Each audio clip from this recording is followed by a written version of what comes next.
Innal hamdalillah hamdan katsiran tayyiban mubarakan fih kama yuhibbu rabbuna wa yardah. Wa asyhadu an la ilaha illallah wahdahu la syarika lah wa asyhadu anna Muhammadan abduhu wa rasuluh. Allahumma salli wa sallim ala nabiyyina Muhammadin sallallahu alaihi wasallam wa ala alihi wa ashabihi wa man tabi'ahum bi ihsanin ila yaumiddin amma ba'd. Akhwati fillah rahimani wa rahimakumullah, para ummahat, para akhwat yang semoga Allah senantiasa melimpahkan rahmat dan hidayah taufik untuk kita semua. Alhamdulillah di siang hari ini, di jam-jam yang ngantuk ini ummahat, dengan izin dan pertolongan dari Allah, kita bisa melanjutkan kembali pembahasan kita dari kitab Panduan Amal Sehari Semalam yang ditulis oleh Al-Ustadz Abu Ihsan Al-Athari dan juga Ummu Ihsan hafizahumullahu jami'an. Dan kita sampai pada bab yang ke-20, tuntunan sunnah dalam azan dan iqamah. Tuntunan sunnah dalam azan dan iqamah. Sebagaimana kita hidup di negeri Islam, yang syiar-syiar Islam itu bebas untuk ditegakkan, maka kita akan sering mendengar seruan-seruan azan ketika tiba sholat 5 waktu. Maka itu kesempatan emas bagi kita untuk meraih banyak kebaikan dan pahala dengan kita menghidupkan sunnah-sunnah Rasulullah ketika mendengar azan tersebut. Yang pertama, tuntunan sunnah dalam masalah azan mengikuti apa yang diucapkan muazzin. Saat mendengar azan, maka kita ucapkan apa yang diucapkan muazzin. Muazzin mengatakan Allahu Akbar, maka kita pun yang mendengar mengucapkan Allahu Akbar, Allahu Akbar. Muazzin mengucapkan asyhadu an la ilaha illallah, kita pun mengucapkan asyhadu an la ilaha illallah. Muazzin mengucapkan asyhadu anna Muhammadar Rasulullah, kita pun mengucapkan asyhadu anna Muhammadar Rasulullah. Kecuali ketika muazzin mengucapkan hayya 'alas shalah, hayya 'alal falah.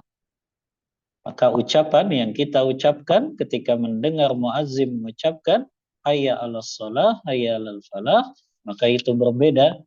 Yang kita ucapkan adalah la haula wa la quwata illa billah.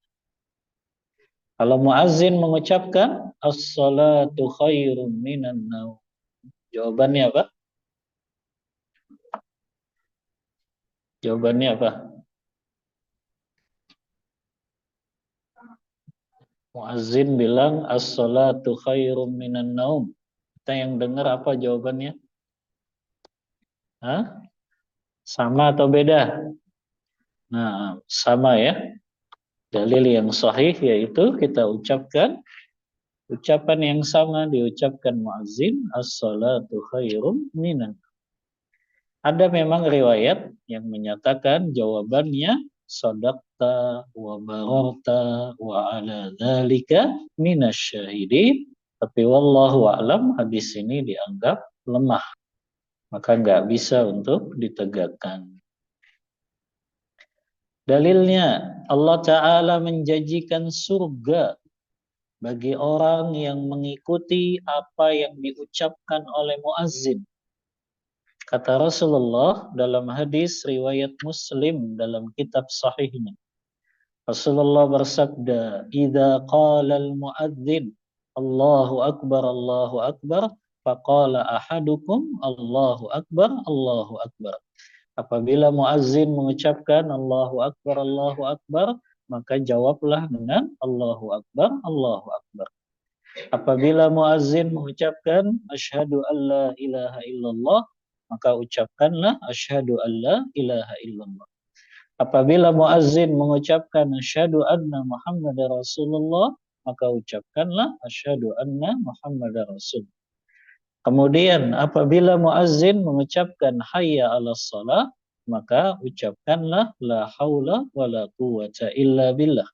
Apabila muazzin mengucapkan hayya 'alal falah, maka ucapkanlah la haula wala quwata illa billah. Kemudian apabila muazzin mengucapkan Allahu Akbar, la ilaha illallah, maka ucapkanlah Allahu Akbar, la ilaha illallah.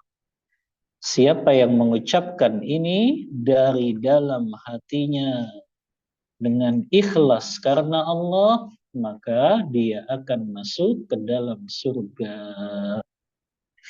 Hadis riwayat Muslim dalam kitab sahihnya. Ini keutamaan yang pertama ya.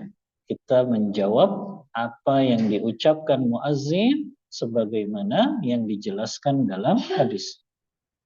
Yang kedua, setelah kita menjawab azan yang diucapkan muazzin, disunnahkan berdoa dan bersalawat setelah menjawab azan tersebut.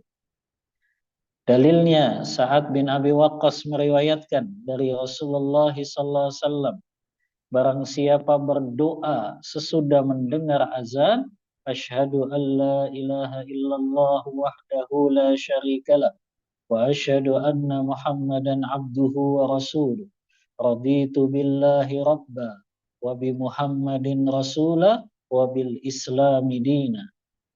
Kata Rasulullah, siapa yang doa setelah mendengar azan, dia baca doa ini. Aku bersaksi tidak ada sesembahan yang berhak diibadahi kecuali Allah. Dan Muhammad itu utusan Allah. Aku ridho Allah sebagai Rabbku, Islam sebagai agamaku, dan Muhammad sebagai Rasulku. Apa keutamaannya? Maka niscaya diampuni dosa-dosanya. Hadis riwayat Muslim dalam kitab sahihnya. Begitu juga Rasulullah SAW bersabda bahwa sebelum kita doa ummahat, kita baca salawat dulu. Dalilnya hadis riwayat Muslim juga.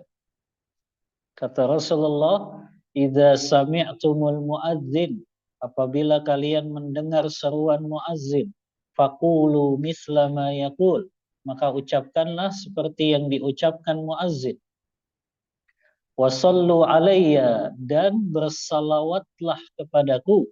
Fa innahu laisa min ahadin yusalli alayya salatan illa sallallahu alaihi asyrah.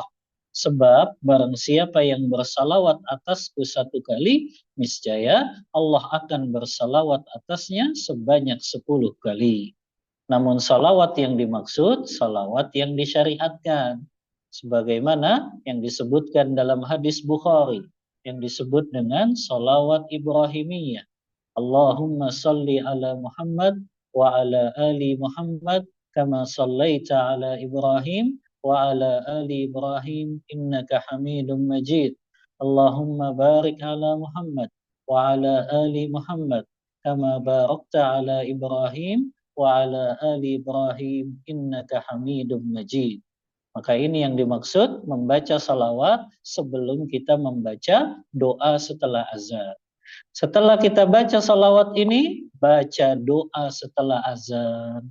Doanya, Allahumma rabba hadhihi da'wati tammah wassalatil qa'imah ati Muhammadanil wasilata wal fadilah wa ba'athhu maqaman mahmudanil ladzi wa'attah.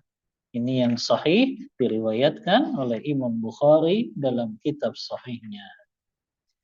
Kata Rasulullah, barang siapa yang membaca salawat setelah azan dan dia baca doa setelah salawat tersebut dengan doa yang tadi, maka dia berhak mendapat syafaat Rasulullah pada hari kiamat nanti. Ini keutamaannya ummahat, ya. Setiap selesai azan, maka salawat, baca doa. Apapun keadaan kita umahat, ya, kita lagi nyetir kah, kita lagi di rumah kah, kita lagi di angkot kah, kita lagi di angkutan umum kah, kalau dengar azan selesai baca salawat dan baca doa. Karena keutamaannya dia berhak dapat syafaat Rasulullah pada hari kiamat. Lalu berdoalah untuk diri sendiri. Sebab waktu tersebut waktu yang mengandung kemungkinan terbesar terkabulnya doa hamba. Sebagaimana sabda beliau, "Qul kama yaquluna fa idzan tahaita fasal tuqtah." Ucapkanlah seperti apa yang diucapkan muazzin, apabila telah selesai, maka mohonkanlah kepada Allah, niscaya akan dikabulkan. Karena waktu yang mustajab yaitu waktu setelah selesai azan sampai sebelum iqamah. Maka ini waktu mustajab untuk kita berdoa, maka jangan sia-siakan waktu ini. Walaupun ummahat sholatnya di rumah, walaupun sholatnya di rumah, setelah selesai azan, ya, makanya jangan menunda-nunda sholat selama masih mampu untuk di awal waktu.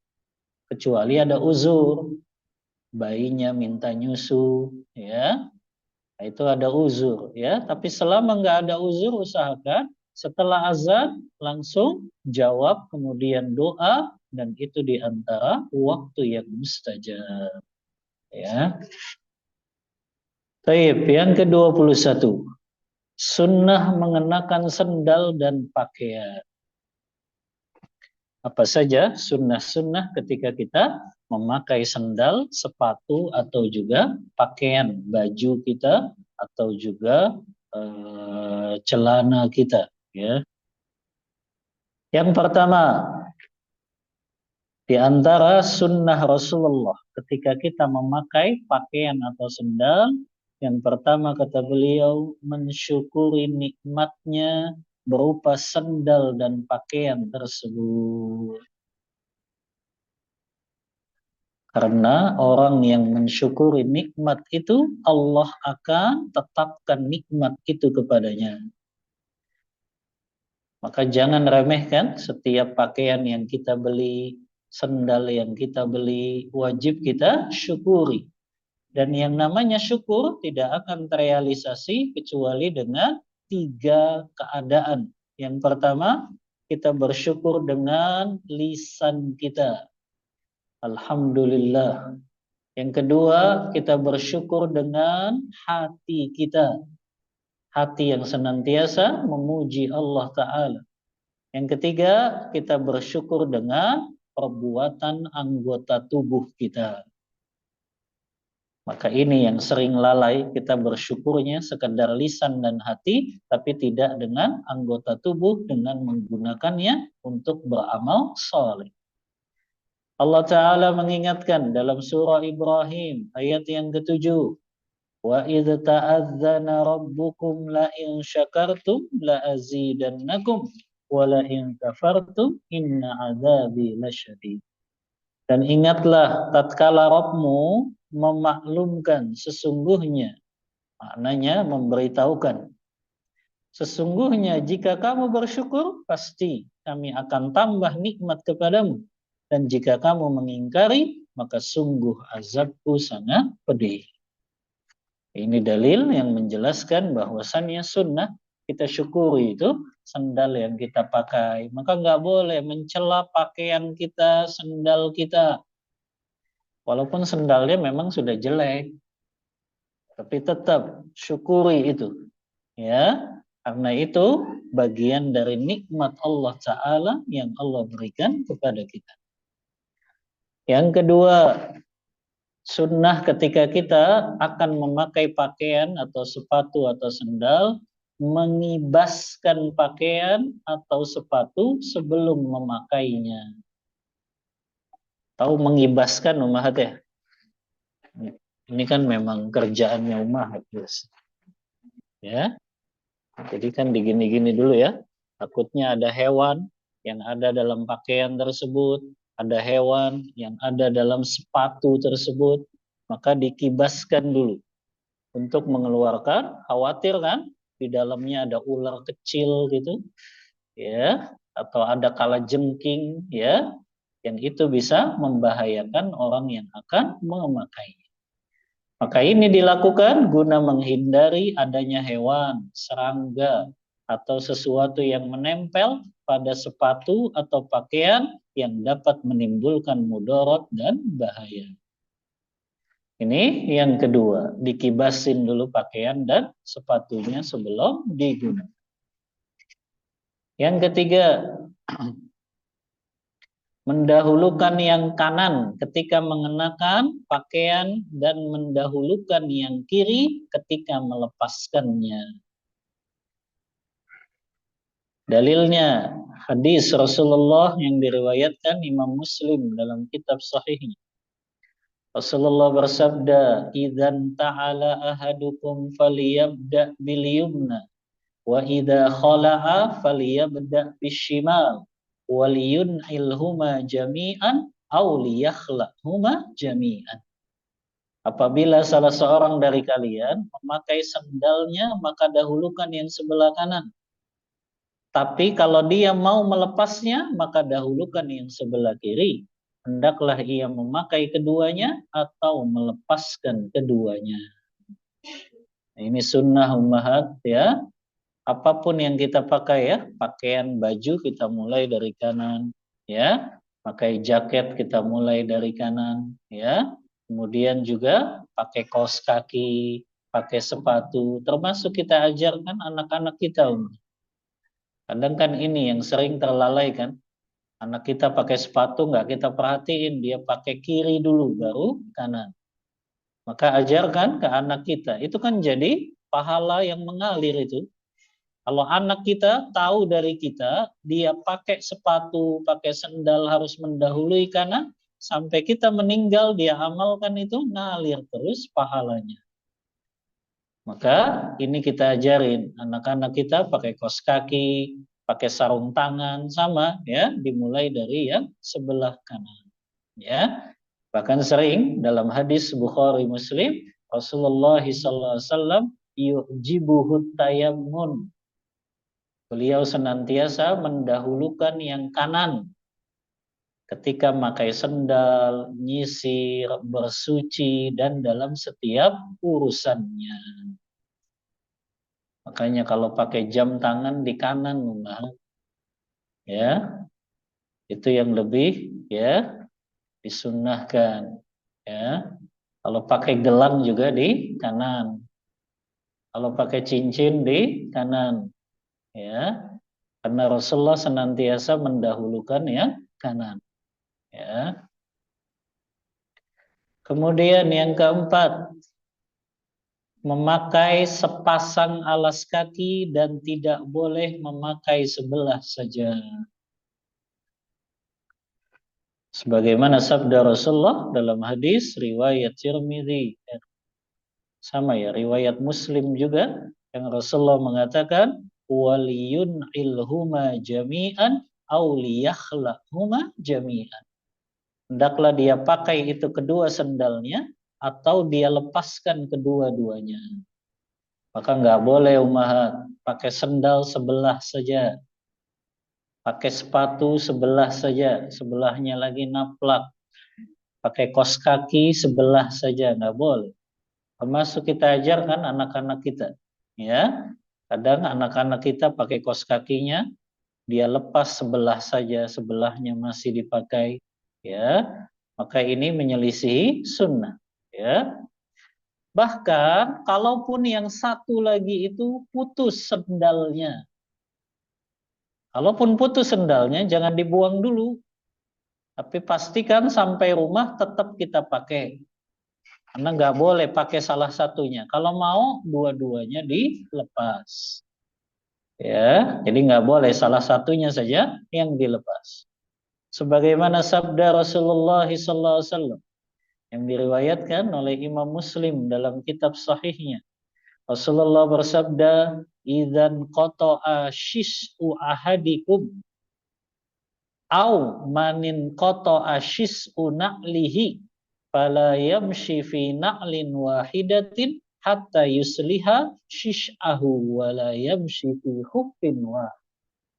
Apabila tali sendal salah seorang di antara kalian putus, atau siapa saja yang tali sendalnya putus, maka janganlah ia berjalan dengan memakai sebelah saja sebelum memperbaiki tali sendal tersebut. Dan jangan pula ia berjalan dengan memakai sepatu tapi sebelah saja. Yang jadi pertanyaan, boleh tidak sebelahnya sendal, sebelahnya sepatu? Boleh nggak Ummahat? Hah? Sebelahnya sendal, sebelahnya sepatu. Hah? Boleh tidak? Boleh. Wallahu a'lam. Ya, pendapat yang benar tidak boleh tetap. Karena itu berbeda antara sendal dengan sepatunya. Dan itu nanti dianggapnya pakaian syuhrah. Pakaian syuhrah tuh pakaian yang cuma untuk nyari popularitas saja. Kan lagi rame tuh. Pokoknya yang menyelisihi orang itu pasti jadi rame di media sosial. Ya, akhirnya dia pakai sebelah sepatu, sebelah sendal untuk cari popularitas saja. Ya, maka ini semuanya bagian dari menyelisihi sunnah Rasul. Lanjut, yang kelima. Laki-laki tidak boleh menyerupai wanita dan wanita tidak boleh memakai pakaian laki-laki. Laki-laki nggak boleh pakai pakaian perempuan, perempuan nggak boleh memakai pakaian laki-laki. Bahkan diancam oleh Rasulullah mendapat laknat dalam hadis riwayat Ibnu Abbas radhiyallahu anhu. Hadis ini diriwayatkan Imam Bukhari atas sahabat Abdullah Ibnu Abbas, la'ana Rasulullah sallallahu alaihi wasallam al-mutasyabbihina minar rijali bin nisa wal mutasyabbihati minan nisa'i bir rijal. Rasulullah sallallahu alaihi wasallam melaknat laki-laki yang menyerupai wanita dalam berpakaian dan wanita yang menyerupai laki-laki dalam berpakaian. Walaupun itu dianggap sebagai candaan saja, tetap nggak boleh, Umat. Laki-laki dipakaikan daster, laki-laki dipakaikan pakaian wanita, ya. Biasanya kan ada tuh ya, 17 Agustus kayak gitu. Maka itu nggak boleh, ya, haram hukumnya. Bahkan diancam laknat ini, ya, oleh Abdullah bin Abbas, Rasulullah laknat. Apa artinya laknat? Dijauhi dari rahmatnya Rasulullah. Setiap laki-laki yang berpakaian menyerupai perempuan dan perempuan yang menyerupai laki-laki. Maka para akhwat jangan pakai celana panjang jeans di luar. Ya, ketika keluar rumah, ya, menyerupai laki-laki, kecuali celana yang memang untuk daleman saja. Adapun pakai celana panjang keluar rumah, maka ini menyerupai laki-laki. Haram hukumnya, ya, dan diancam laknat oleh Rasulullah. Yang keenam, adab ketika kita berpakaian yang termasuk sunnah Rasulullah, memakai pakaian yang sederhana. Maksudnya tidak mengenakan pakaian atau sendal yang mewah dan terlalu mahal mungkin ya. Sungguh Rasulullah adalah sosok yang paling sederhana dan bersahaja di dalam berpakaian. Tetapi tetap tidak mengabaikan masalah kebersihan dan kerapian. Rasulullah bersabda, barang siapa yang meninggalkan pakaian karena Allah, padahal ia sanggup mengenakannya, maka Allah akan memanggilnya di hadapan para makhluk lalu diperintahkan untuk memilih busana keimanan mana saja yang ingin ia kenakan. Hadis riwayat Imam Ahmad dan Tirmidzi, dan Imam Tirmidzi menghasankannya. Lafaz meninggalkan pakaian di sini maksudnya pakaian tidak mengenakan pakaian mewah dan mahal. Hal itu bisa menjatuhkan seseorang dari sifat sombong, ya, dan akan membuatnya lebih dekat kepada fakir miskin. Kalau orang pakaiannya terlalu mahal, ya, mungkin bahasa yang pasnya bukan mahal, ya, terlalu mahal, ya, karena kayaknya abaya ummahat juga mahal-mahal, ya, kan abaya mahal-mahal, ada yang sampai 1 juta kan, ya, tapi yang dimaksud mungkin terlalu mahal gitu. Misalnya beli abaya sampai 100 juta, nah itu sudah nggak boleh, ya, karena itu berlebih-lebihan, ya. Termasuk tuh beli tas Hermes 400 juta, 500 juta. Masa tas aja 500 juta? Padahal tasnya juga nggak bisa jalan sendiri kan? Harus ditenteng juga, ya. Maka itu berlebihan, ya. Adapun mahal, ya, yang memang itu tidak terlalu mahal, maka diperbolehkan, ya. Karena ukuran mahal kan relatif, ya. Ukuran mahal di sini kan relatif, ya. Karena menurut orang, kalau masyarakat umum coba, baju abaya 1 juta tuh dianggap mahal nggak? Mahal, ya. 1 juta mahal, ya. Tapi kita dapati banyak mungkin umat yang beli bajunya ya sekitaran segitu, ya. Yang penting ya tidak terlalu mahal, ya. Nah ini dalam rangka apa? Menjauhkan diri kita dari sifat sombong dan lebih dekat kepada kaum fakir miskin, ya. Menjauhkan sikap bermegah-megahan, ya.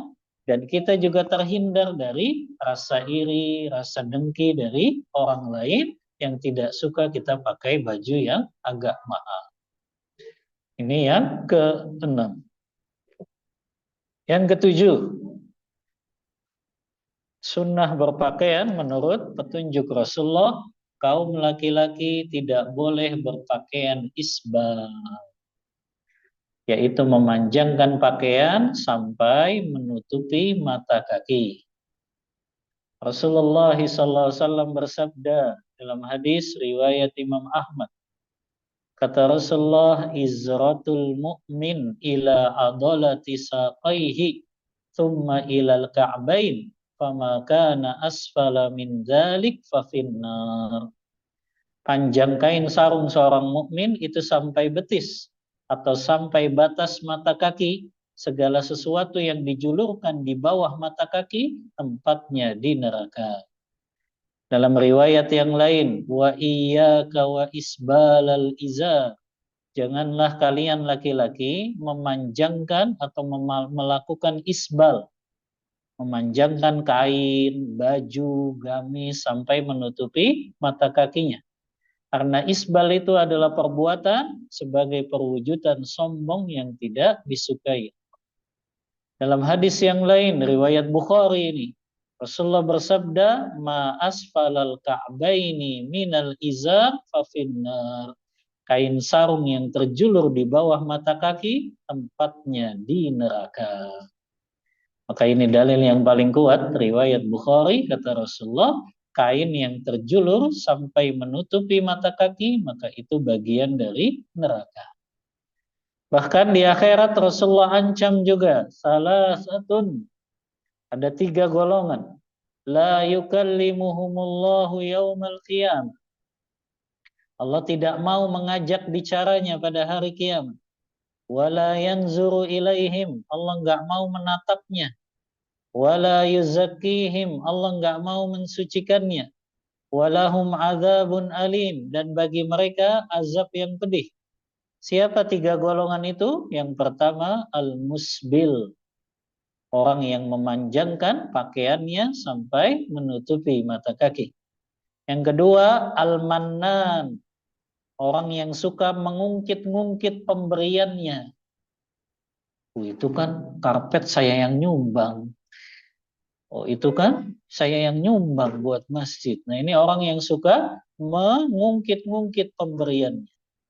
Wal munafiqu sil'atahu bil halifil kadzib. Yang ketiga, yang Allah nggak mau pandang pada hari kiamat, orang yang melariskan dagangannya dengan cara sumpah palsu. Ya, saya sumpah deh, ini barang asli. 100%, nggak taunya KW. Sumpah demi Allah, tadi ada yang nawar segitu, saya nggak kasih Pak. Padahal nggak ada yang nawar dari tadi. Ya, maka ini semua melariskan dagangan dengan cara bersumpah palsu. Allah nggak mau pandang dia pada hari kiamat nanti. Yang kedelapan, di antara tuntunan sunnah Rasulullah dalam berpakaian, tidak memakai pakaian yang menyerupai orang kafir. Dilarang memakai pakaian yang menyerupai pakaian yang menjadi ciri khasnya orang kafir. Baik itu Yahudi, Nasrani, Buddha, Hindu, Konghucu, dan semua agama-agama di luar Islam.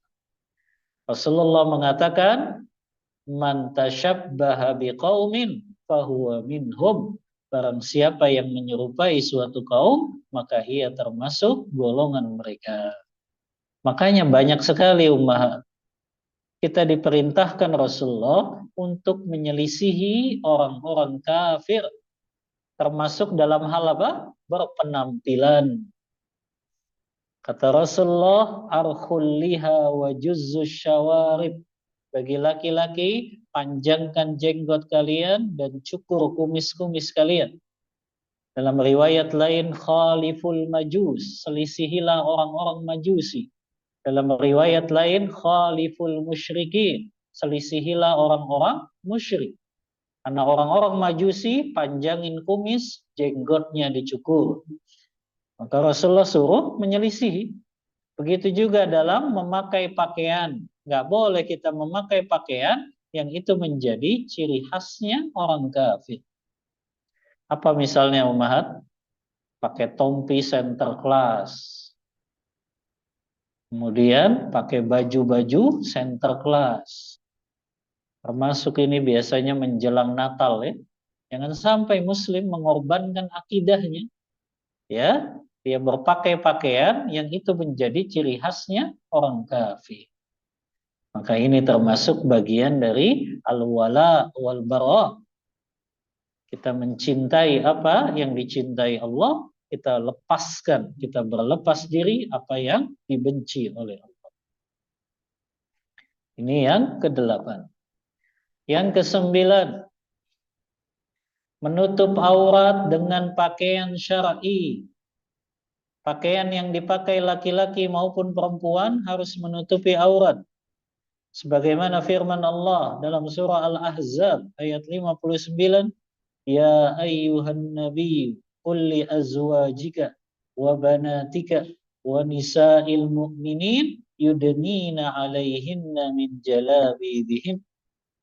Kata Allah Ta'ala, wahai Nabi, wahai Rasulullah, katakan kepada istri-istrimu, kepada anak-anak perempuanmu, kepada perempuan-perempuan yang beriman, hendaklah mereka menjulurkan jilbab mereka ke seluruh bagian tubuh mereka. Ya, ini kan ayatnya jelas ummahat ya, tentang wajibnya menutup aurat memakai jilbab. Aneh kalau ada orang mengatakan nggak ada perintah Al-Quran menyuruh kita pakai jilbab. Ya, dia nggak tahu ayat ini. Padahal ayat ini jelas memerintahkan untuk memakai jilbab menutupi aurat bagi wanita-wanita yang beriman. Kemudian kata beliau, hal-hal yang harus diperhatikan dalam menutup aurat. Yang pertama, pakaiannya tidak transparan atau tembus pandang. Makanya sebaik-baik pakaian wanita yang warnanya gelap, ummahat. Yang warnanya gelap. Jangan yang warnanya terang sekali. Pilihnya warna kuning. Ya. Walaupun hukum asalnya ya boleh saja, tapi tidak dianjurkan. Karena sebaik-baik pakaian wanita yang tidak menimbulkan fitnah bagi laki-laki. Sebaik-baik pakaian wanita yang tidak mengundang pandangan laki-laki. Maka ini diperhatikan. Pakaiannya tidak transparan dan tidak tembus pandang. Apalagi kebanyakan pakai putih ya. Kalau putih itu kan gampang itu, ya. Tembus pandangnya bahaya. Apalagi bajunya tipis lagi. Ya. Nah, ini yang harus diperhatikan. Yang kedua, pakaiannya harus lebar, tidak sempit. Kalau sempit akan membentuk lekukan tubuh jadinya. Ya. Kadang aneh itu. Atasnya pakai jilbab, tapi bajunya ketat. Ya. Ini sama aja. Dia tidak menutup auratnya. Yang ketiga, pakaian harus panjang dan mampu menutupi seluruh bagian tubuh yang termasuk aurat. Berarti tadi ya, sebaik-baik pakaian wanita yang lebar selebar-lebarnya. Ya, bahkan kalau bisa itu jilbabnya bisa dipakai 2 orang. Ya, itu kan lebar banget tuh. Ya. Jadi panjang menutupi seluruh bagian tubuhnya. Jangan sampai tadi bajunya ketat. Naik motor lagi, aduh. Ya, akhirnya ketiup angin, kebuka-buka. Padahal pakai jilbab. Ya, maka ini gak menutup auratnya secara sempurna. Yang keempat, pakaian itu bukan pakaian syuhrah. Apa itu pakaian syuhrah, ummahat?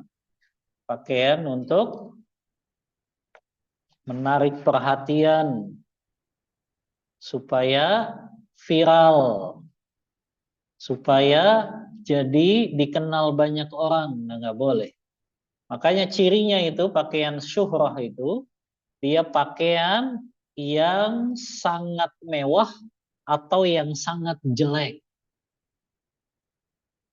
Artinya dia pengen pakai itu supaya dikenal banyak orang saja. Dia pakai misalnya pakaian syuhrah itu pakaian yang sangat mahal, semuanya lapisannya emas. Ya, ada nggak pakaian lapisannya emas? Ada kan? Ya. Kemudian juga pakaian yang paling jelek itu juga bisa jadi pakaian syuhrah. Apa itu? Pakaiannya sengaja dibuat banyak tambelannya. Nah, itu juga termasuk pakaian syuhrah. Ya. Pakaian syuhrah itu pakaian yang paling mewah atau yang paling jelek. Karena untuk mengundang pandangan banyak orang. Dan Rasulullah ancam mereka yang pakai pakaian syuhrah di dunia.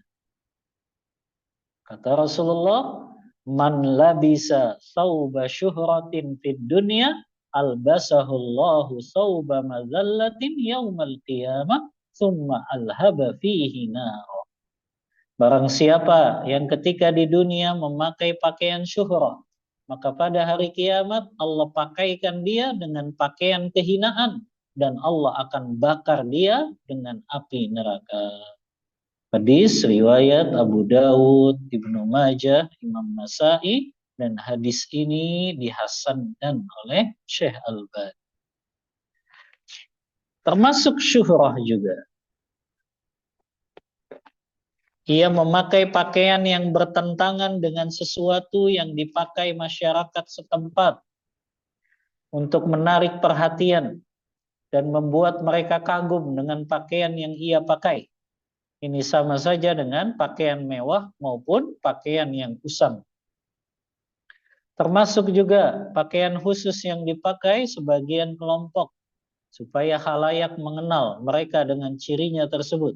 atau memakai pakaian yang amat indah atau pakaian yang amat hina demi menarik perhatian orang.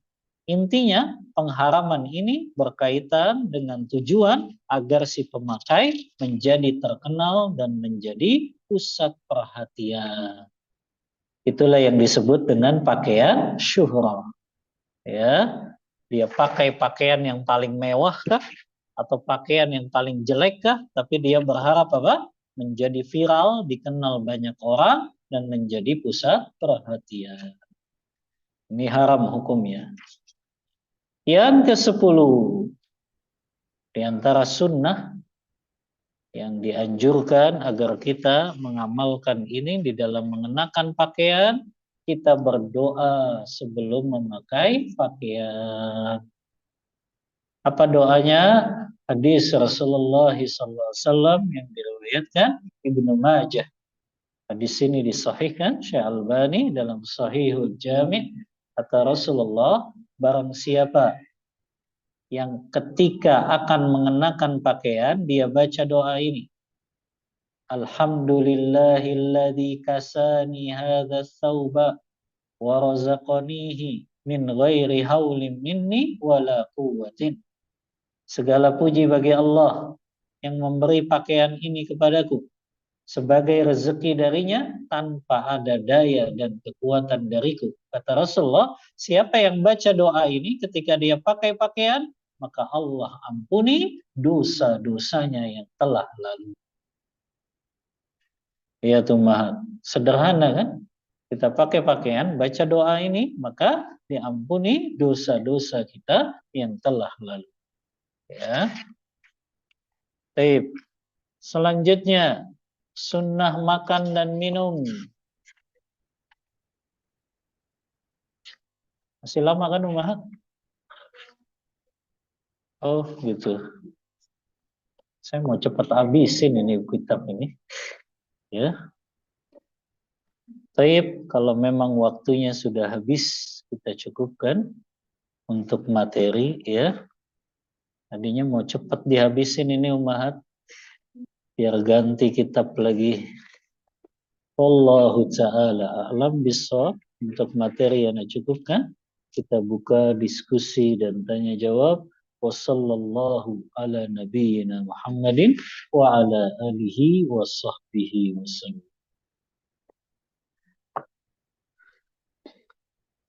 Pertanyaan.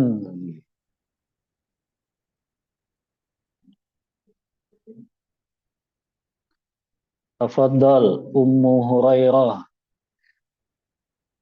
Tafadhali.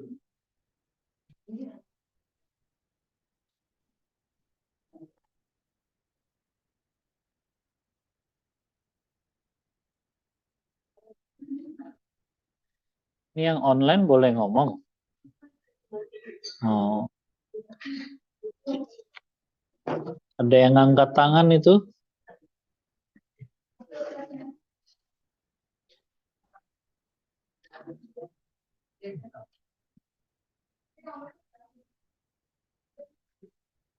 Nah.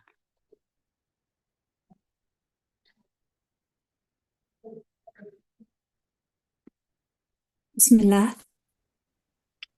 Assalamualaikum warahmatullahi wabarakatuh, Ustaz.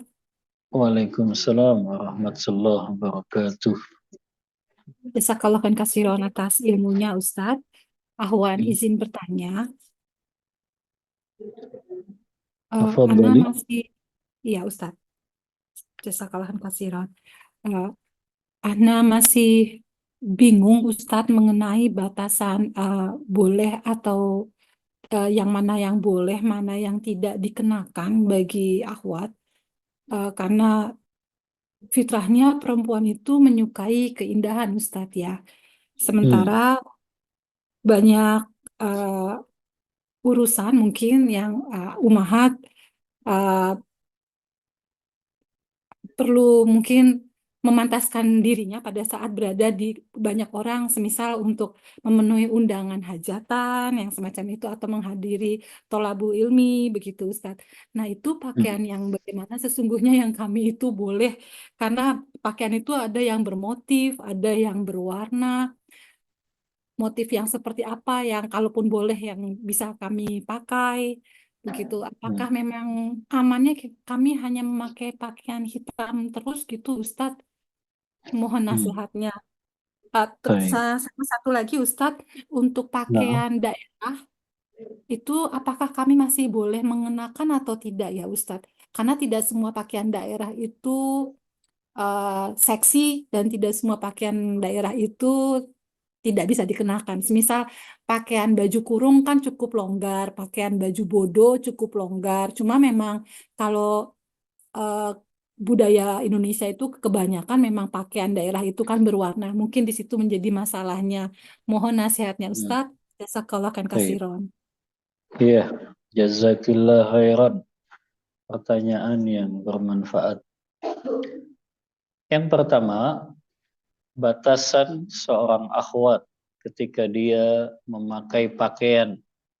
Apakah itu dia akan menghadiri hajatan, acara-acara penting ya, yang mungkin itu akan menjadi perhatian banyak masyarakat. Maka yang pertama, pakaian itu harus menutup aurat. Artinya betul-betul tertutup auratnya secara keseluruhan. Dari mulai ujung kepala sampai ujung kakinya. Dan yang lebih utama juga menutup bagian wajahnya. Apalagi dia menghadiri acara yang di situ banyak laki-laki yang bukan mahram. Karena kecantikan seorang wanita itu bukan untuk diobral, bukan untuk dipamerkan, bukan. Kecantikan seorang wanita itu untuk suaminya saja yang berhak untuk menikmatinya. Maka ini yang pertama, pakaiannya menutup aurat ya, dan yang lebih utama dia tutup bagian wajahnya ya. Terlepas ulama beda pendapat tentang memakai tikop wajib atau sunnah muakkadah saja. Tapi ana lebih menguatkan itu hukumnya wajib karena lebih aman untuk wanita tersebut dan juga laki-laki di sekitarnya. Yang kedua, pakaiannya tadi sudah dijelaskan.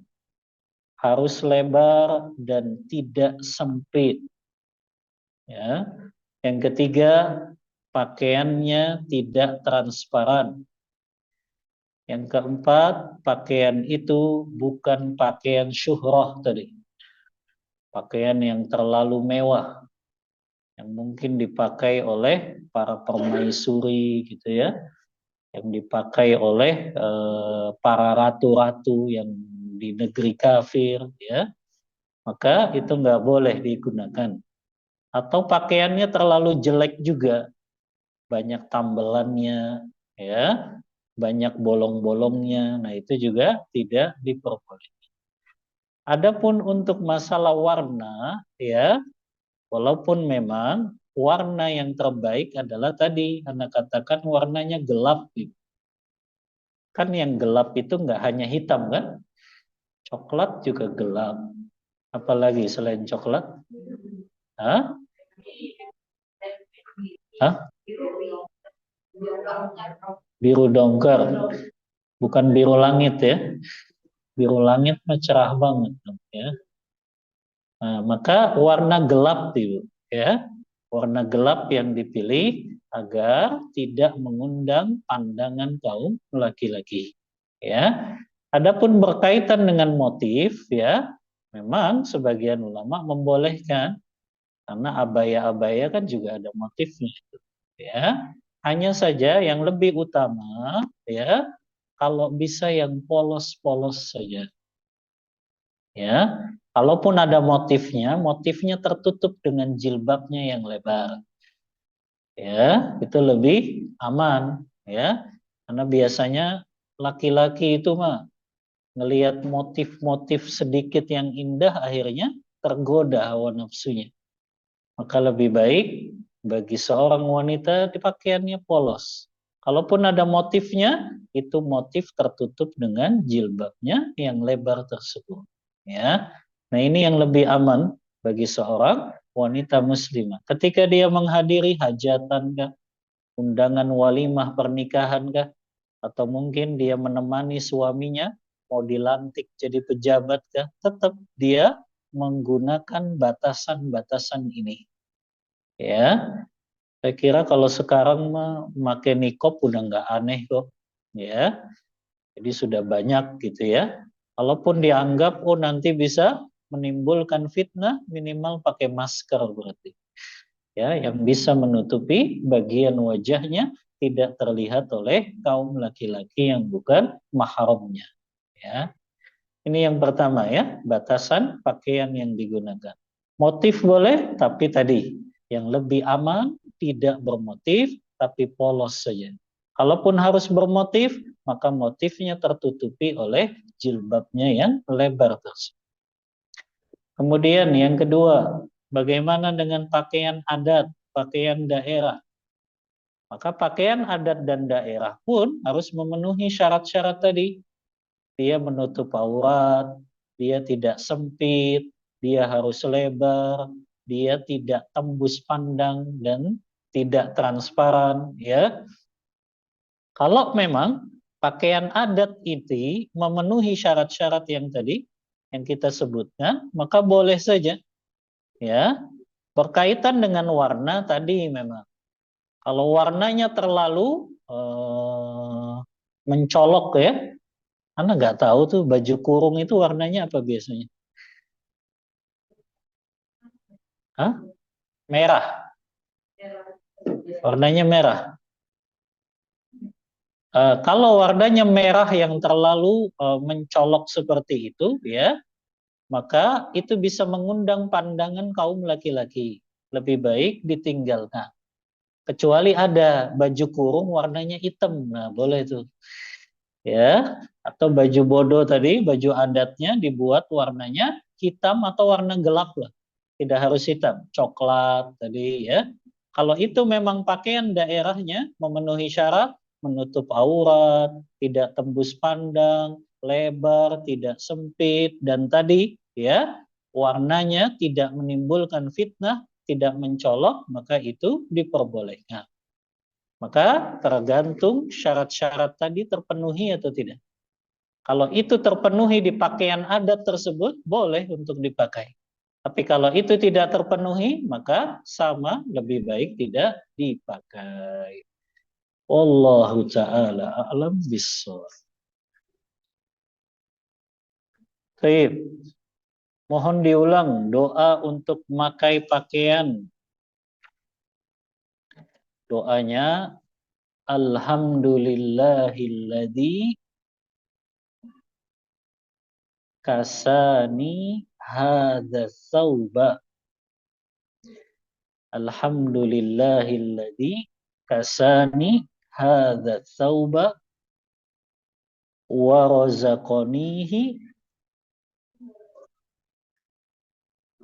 min ghairi haulin minni wala quwwatin. Ya. Mahat dikirim aja ke chat kayaknya tuh.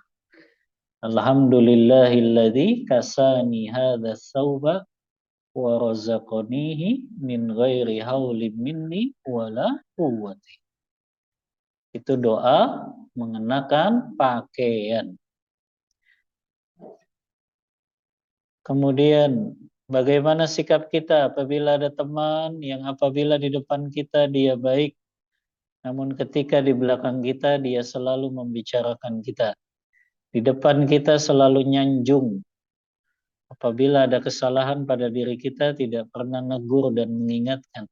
Namun ketika di belakang membuka aib kita di hadapan orang lain. Apakah kita harus tinggalkan teman seperti itu? Atau kita pura-pura tidak tahu? Ya. Teman yang terbaik itu, Mahat, yang pertama, teman yang bertakwa kepada Allah. Teman yang bertakwa kepada Allah berarti dia teman yang soleh atau soleha. Soleh atau soleha apa ukurannya?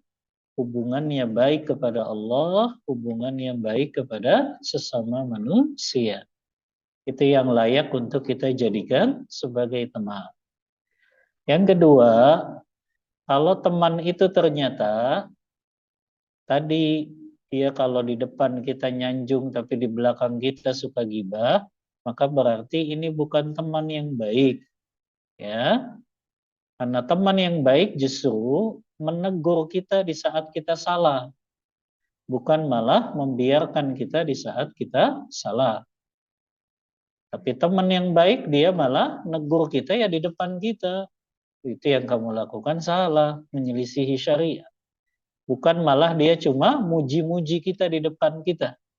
Itu justru teman yang tidak baik. Teman yang selalu muji-muji saja, gak pernah menegur kesalahan kita, itu justru yang tidak baik. Maka boleh untuk kita tinggalkan teman yang seperti itu kalau memang tidak membawa maslahat untuk kehidupan akhirat kita. Wallahu ta'ala a'lam bissawab. Ya.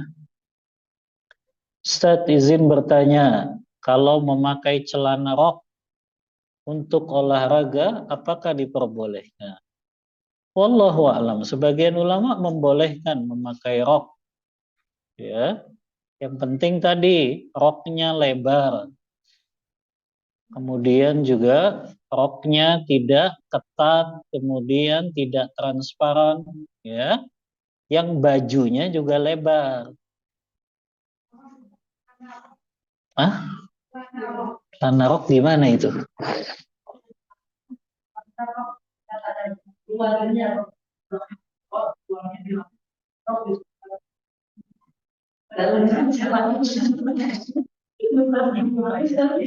Iya, rok rok yang biasa lebar itu kan?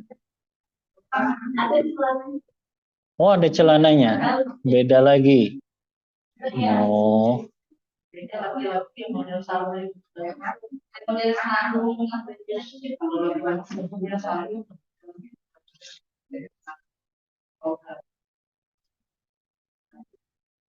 Itu dipakai olahraga di luar gitu, bukan di dalam, bukan daleman.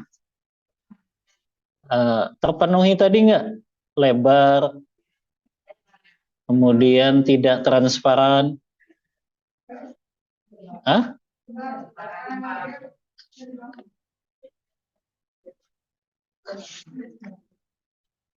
Tidak sempit, tidak nutup aurat kan? Nah, berarti kalau memang celana itu atau rok tadi ya tertutup ya, kan nggak menyerupai laki-laki kan celana roknya? Menyerupai celana laki-laki nggak? Enggak. Baik. Kalau memang itu tadi tidak transparan, tembus pandang, tidak sempit, dan menutupi aurat, maka insya Allah nggak mengapa. Ya, insya Allah tidak mengapa karena memenuhi syarat tadi. Ya, Allahu a'lam bishawab. Yang online banyak ini.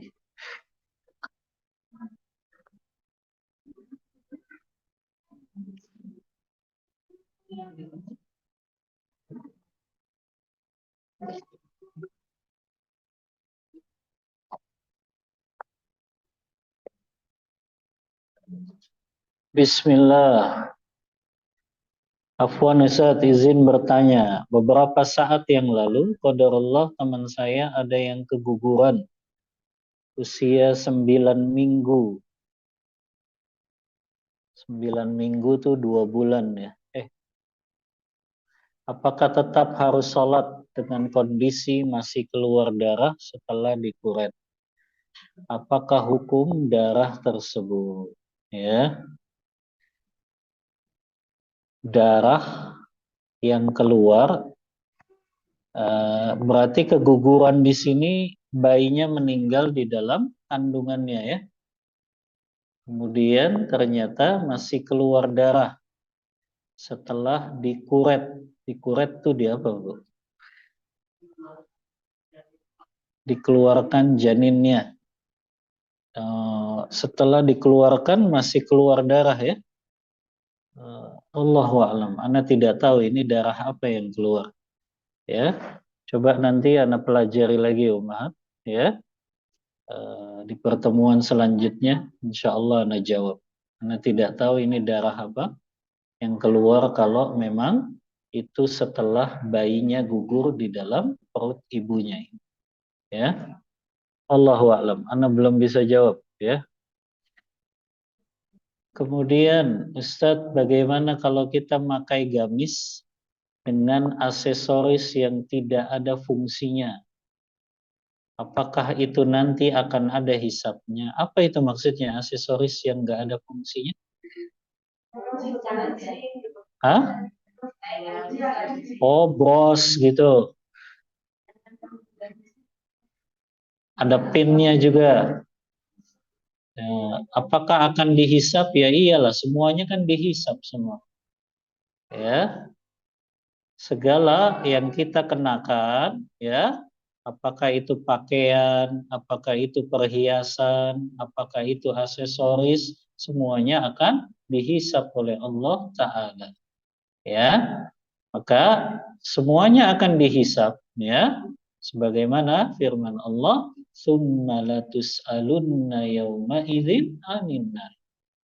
Kemudian kalian akan ditanya semuanya tentang berbagai nikmat yang Allah berikan kepada kalian. Ya, wallahu a'lam bishawab. Ustaz izin bertanya, bagaimana hukumnya apabila mau sholat menyentuh kemaluan dengan tidak secara langsung karena terhalang kain? Apakah sholatnya sah? Yang pertama, ada hadis memang Rasulullah bersabda, "Man massa farjahu faliyatawaddo." Siapa yang dia menyentuh kemaluannya, maka hendaklah dia berwudu. Ulama sepakat, kalau dia menyentuh kemaluannya itu membatalkan wudunya. Kemudian ulama membahas, segala perkara yang membatalkan wudu itu juga membatalkan sholat. Namun yang dimaksud menyentuh kemaluannya di sini, yang pertama dia menyentuhnya secara langsung tanpa ada penghalang. Yang kedua, dia menyentuh kemaluannya dalam keadaan sengaja. Berarti kalau yang ditanyakan dia sentuh kemaluannya tapi tidak langsung terhalang kain, maka ini berarti tidak membatalkan sholatnya. Kecuali dia langsung menyentuh kemaluannya tanpa ada penghalangnya. Dan itu yang dimaksud hadis tadi, man massa farjahu faliyatawaddo. Siapa yang menyentuh kemaluannya, maka hendaklah dia berwudu. Dan segala perkara yang membatalkan wudu itu membatalkan sholat. Tapi karena di sini menyentuh kemaluannya terhalang kain, maka itu sholatnya sah dan tidak membatalkan sholatnya.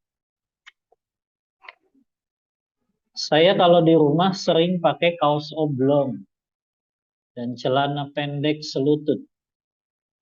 Bagaimanakah? Apakah boleh? Selutut.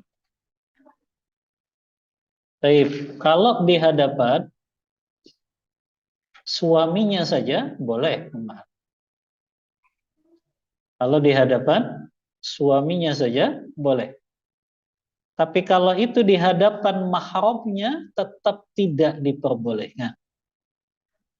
Karena aurat yang boleh dilihat mahram itu kan bagian kepala, leher, sampai dada atas, dan bagian bawah sampai betis saja.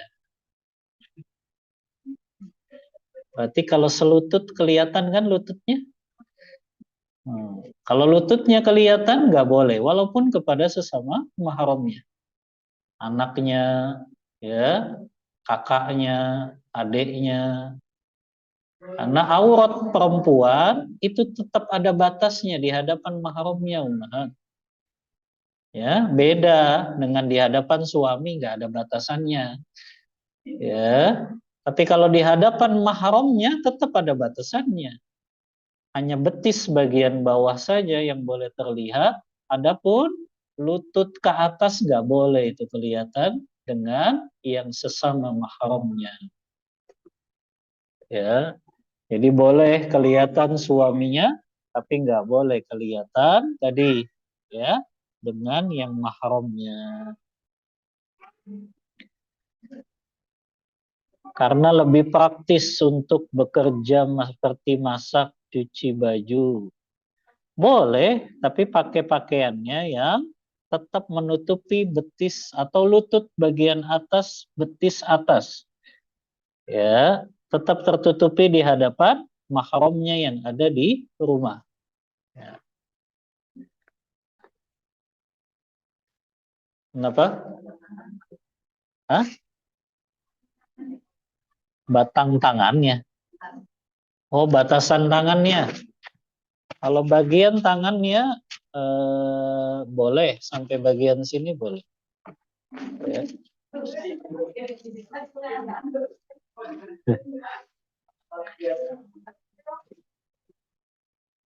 Bekam maksudnya? Oh, yang dibekam. Tapi yang bekam perempuan kan?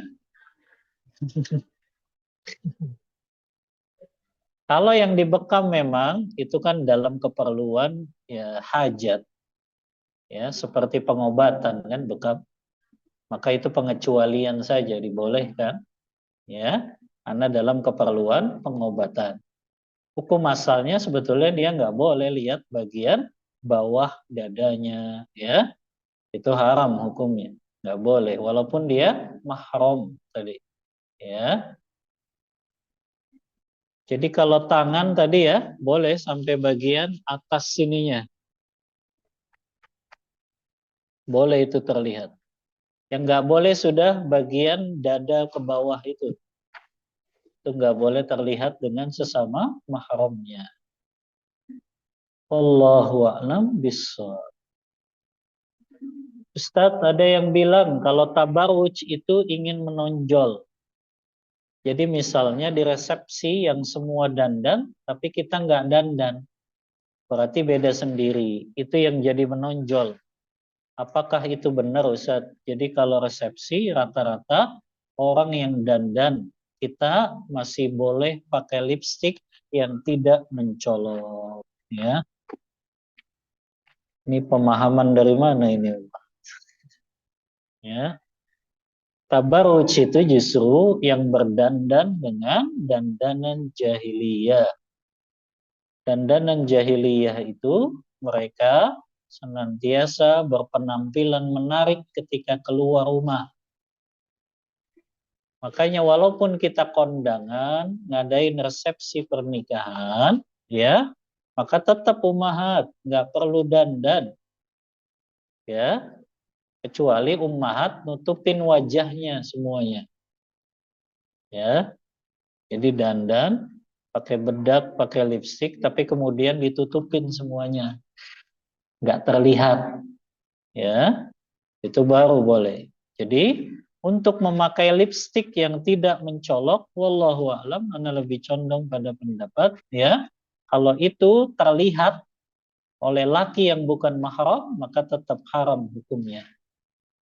Kecuali tadi ummahat tutup bagian wajahnya sehingga tidak terlihat, maka boleh saja dia pakai lipstik yang tidak mencolok itu. Tapi kalau dia buka itu dan terlihat oleh laki-laki, maka sama itu dengan tabarruj. Allah larang itu dalam surah Al-Ahzab ayat 33, wala tabarrujna tabarrujal jahiliyatil ula. Ya, janganlah kalian bertabarruj dengan tabarrujnya seperti orang-orang jahiliyah. Ya, maka walaupun dalam ya situasi acara walimah kah, ya, makanya sering anak tegur itu mereka yang wisuda juga kan biasanya penampilannya aduh ya agak agak kaget kadang ya, sama itu santri kelas 12 saja ya, kadang kok penampilannya ketika wisuda kayaknya pengen show off gitu ya, pengen terlihat. Padahal kita udah ajarin itu, bahwasannya perempuan itu tidak berdandan ketika mereka di depan umum. Jangan sampai menjadi fitnah, ya. Maka ini yang lebih baik ummahat tidak memakai dandanan-dandanan apapun dalam acara resepsi kah, wisuda kah, kecuali tadi ummahat menutup semua wajahnya sehingga tidak terlihat bagian yang didandani tersebut. Karena tadi ya, kecantikan istri hanya untuk suami saja ummahat. Jangan dipamerin, jangan diobral. Kalau diobral itu jadi murah jadinya. Ya, yang ngelihat tukang ojek, tukang dagang, tukang parkir lagi yang lihat dandanannya, ya. Maka itu kan nggak layak. Karena kecantikan dia hanya untuk suaminya saja. Apakah hukumnya memakai batik di negeri orang? Apakah yang demikian termasuk syuhrah? Ya, qadarullah wa masya'a fa'al. Musim panas tiba, cuaca sangat panas. Sehingga mengenakan baju abaya batik sangat nyaman sebab berbahan katun. Ya, ini di negeri orang di mana ini? Di Saudi. Ya, wallahu a'lam. Kalau memang ya pakaian batik tersebut diniatkan untuk mencari perhatian orang, itu baru disebutnya pakaian syuhrah. Tapi kalau pakaian itu ketika kita pakai nggak diniatkan untuk cari perhatian orang, maka itu bukan pakaian yang syuhrah. Walaupun memang pakaian itu dianggap menyelisihi kebiasaan. Yang dimaksud menyelisihi kebiasaan itu tadi terlalu mahal atau terlalu jelek pakaiannya. Adapun pakaian yang biasa mungkin dipakai di negeri kita, kemudian kita pakai di negeri orang nggak masalah. Ya, selama tadi ya niatnya bukan untuk cari perhatian atau supaya viral nantinya. Maka itu diperbolehkan. Wallahu a'lam bishawab. Apakah tabarruj bisa terkena untuk laki-laki atau perempuan saja? Gimana kalau laki-laki tabarruj itu? Ya, lo kalau wangi mah memang Rasulullah juga wangi. Ya, ya. Wallahu a'lam. Sepengetahuan ana dengan keterbatasan ilmu yang ana miliki ya, tabarruj itu tidak ada pada laki-laki. Ya, karena laki-laki itu apa yang mau ditabarrujkan gitu. Ya, karena mereka kan nggak seperti wanita, ya, suka pakai make up, ya, suka berdandan, ya. Kalau laki ya biasanya mereka nggak peduli dengan ya penampilan, paling mereka pakai parfum ya nggak masalah. Itu kan memang sunnah Rasulullah. Ya, Rasulullah itu kan selalu menyukai wangi-wangian dan juga beliau sangat tidak suka kalau ada bau yang tidak sedap. Ya, jadi kalau cuma pakai wangi-wangian mah nggak apa-apa ummahat bagi laki-laki dan itu tidak disebut tabarruj, malah itu sunnah kan? Ya, sunnah untuk senantiasa berada dalam keadaan wangi dimanapun dia berada. Ya. Wallahu ta'ala a'lam bishawab. Semua pertanyaan sudah ya. Kita cukupkan kajian kita pada siang hari ini. Mohon maaf bila ada kata-kata yang kurang berkenan. Ini baru apa dari tadi nih satu lagi?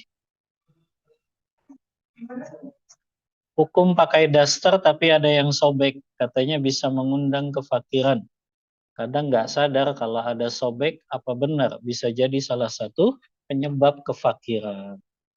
Wallahu a'lam. Ini mitos kayaknya ya. Nggak ada dalil yang menyebutkan bahwa kalau pakai daster sobek akan menyebabkan kefakiran. Ya, tapi coba Anda cari apakah ada dalil dari hadis Rasulullah atau perkataan ulama yang menjelaskan demikian. Tapi lebih baik memang nggak usah dipakai daster yang sobek gimana.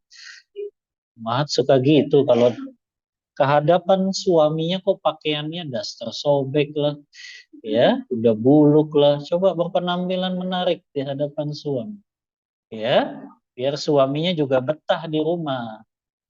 Ya, suami nggak betah di rumah diantaranya penampilan istrinya itu kurang menarik. Akhirnya dia cari di luar nanti. Nauzubillah. Makanya pastikan ketika suami di rumah berpenampilannya menarik. Wallahu ta'ala a'lam bishawab. Mohon maaf bila ada kata-kata yang kurang berkenan. Wassallallahu ala nabiyyina Muhammadin wa ala alihi wa sahbihi wasallam. Kita tutup kajian kita membaca doa kafaratul majlis. Subhanakallahumma wa bihamdika asyhadu an la ilaha illa anta astaghfiruka wa atubu ilaik. Walhamdulillahi Rabbil Alamin. Wassalamualaikum warahmatullahi wabarakatuh.